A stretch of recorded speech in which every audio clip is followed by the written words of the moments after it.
Bonjour, je suis Anna Sambelli et voici le jour 7 de l'Avent de Ho'oponopono.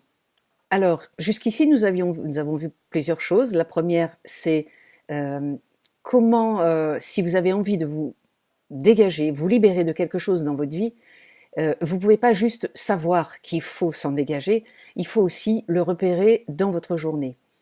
En fait, tout ce que vous voulez soigner, guérir, libérer se manifeste entre le lever et le coucher du soleil.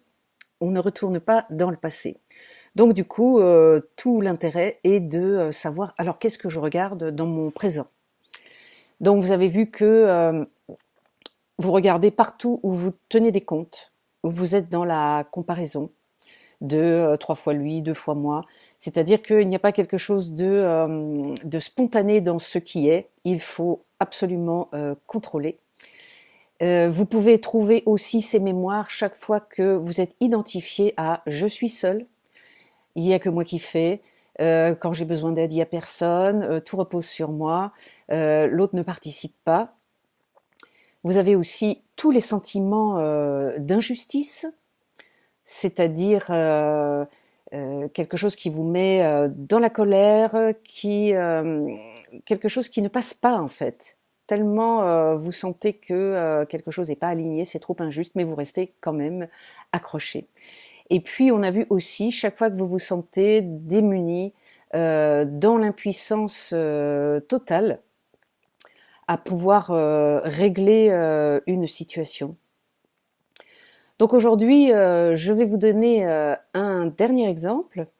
Et puis, à partir de demain, on regardera, ok, alors maintenant qu'on a vu où étaient les mémoires, qu'est-ce qu'on peut faire?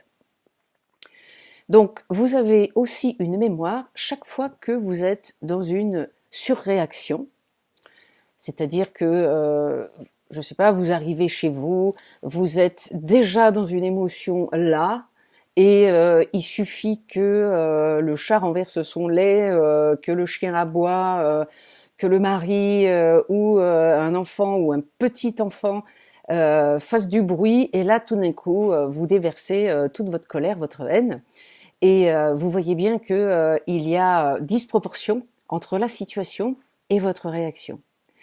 Mais ça peut être exactement l'inverse aussi, donc vous êtes dans une sous-réactivité, il se passe quelque chose qui ne convient pas du tout à qui vous êtes, à l'intérieur de vous, ça hurle, vous savez que vous devriez dire stop, et puis vous n'y arrivez pas.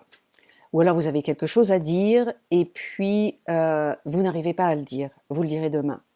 Comme si vous aviez peur ou de faire du mal à l'autre, ou d'engager un terrain glissant où il va y avoir une dispute, et donc à ce moment-là, vous vous mettez dans une sous-réactivité.